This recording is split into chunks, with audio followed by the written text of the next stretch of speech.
the two factors closest together. And similarly, in the back, two numbers which multiply together give the back term, negative 10. Don't pick the sign. Don't worry about the sign. Just 5 and 2. 5 and 2 will do. But now the question arises, shall I put the 5 here and the 2 here? Or vice versa, the 2 here and the 5 here? Well, another of the rules which I propose is not to put the 2 in here. Put the 2 over here and the 5 over here. So, because if you did put the 2 there, you would have a common monomial in that factor. And there's a principle which says that if you do not have a common monomial in the original expression, which we did not have, neither here nor here is there a common monomial, so there cannot be suddenly a common monomial later in the problem. So we pick the 2 and put it here and the 5 over there. Now we multiply the inners, 4x, multiply the outers, 15x, and then we pick the signs here so that we will get the middle term. Well, if we want a positive 11, that means if we need to put a positive on the 15 and a negative on the 4, so that we can add those together or combine them to get a positive 11. Once we have put the signs there, then the upper sign goes to the left always, and the lower sign goes to the right always. And you're finished except for the final little tiny thing to check. Does a minus 2 times a positive 5 give a negative 10? And if it does, we're finished. So these are the factors of the original trinomial. If sometime these did not multiply together to give a negative 10, then we'd have to go back to the drawing board, so to speak, and try other factors of 10, which, and then if none of those would work, then we would have to try other factors of 6. Here is a review of the 5 considerations which will remove most of the trial and error from factoring trinomials.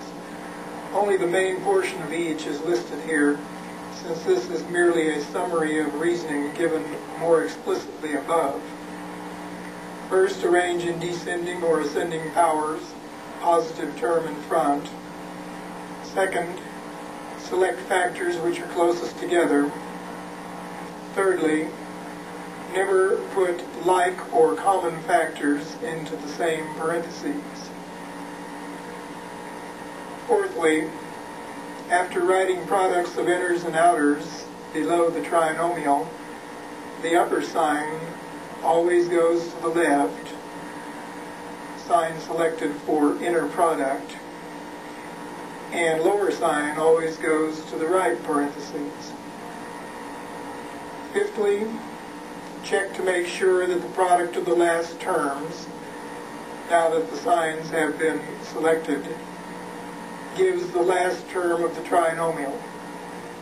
If not, repeat the process, steps 2 through 5, trying first the next closest together factors of the last term, eventually trying other factors of the front term until all possible combinations have been exhausted. The beauty of these 5 guidelines is that they rarely lead to the exhaustive process referred to in number 5.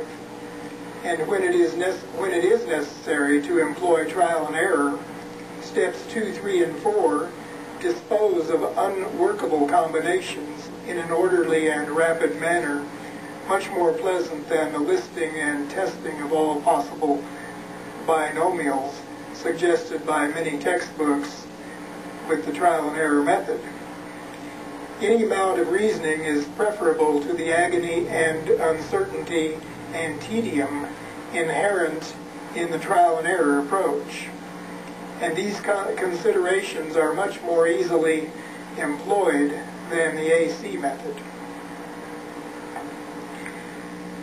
As a final example, let us consider the following trinomial.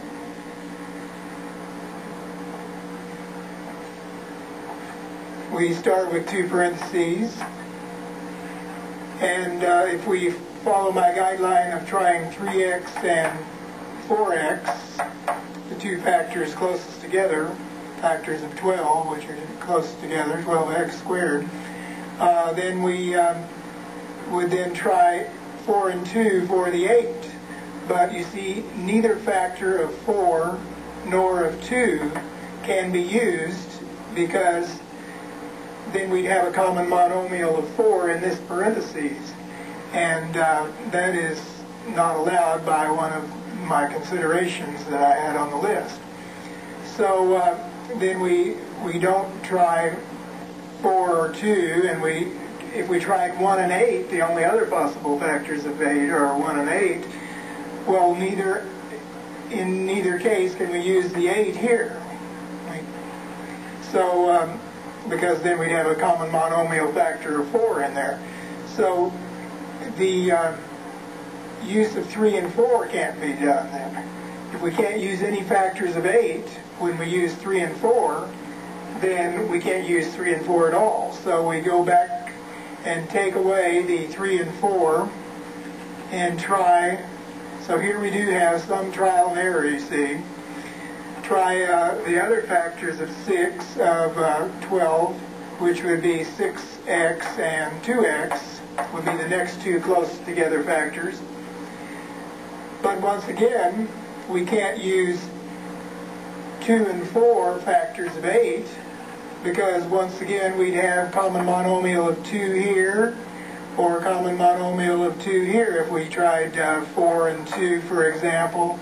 See, you have a common monomial of 2 there, and you'd have a common monomial of 2 over here.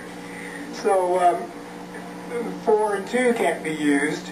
You might try 8 and 1, but 8 and 1 can't be used either, because if you have a 1 and an 8, let's say, then you have a common monomial of 2 in there. Or even if you had the 8 here, you'd have a common monomial of 2 in here. So we can't use 6 and 2. So the only other possibility is 12x and 1x. Now we might have suspected this from the start when we looked at this middle term of 95, a weird number, a relatively unusual number. And so, at least in a factoring of trinomials problem, and that might have suggested to us from the very start that we would have tried the first and the highest factors, I should say, the highest factors of 12 instead of the closest together factors as we usually do. Well, anyway, trying the 12 and 1, now it will work, because though you can't put the 8 in here because you'd have a common monomial of 2, you can put the 8 over here and the 1 here.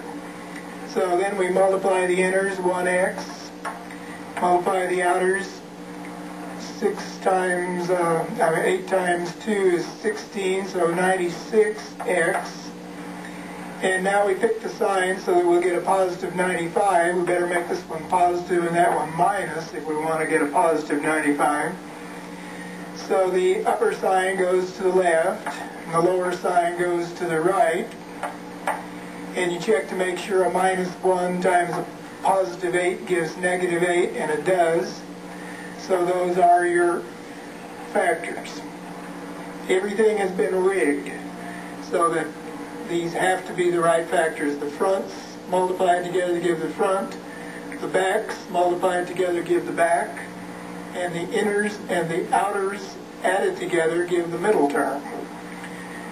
Now the AC method, by contrast, would require the student to think in his or her head of two numbers which multiplied together would give negative 96. The product of 12 and negative 8 would be negative 96. And so we would have to think of two numbers which multiplied together give negative 96 and added together give positive 95. Something which would give difficulty to students probably more because of the signs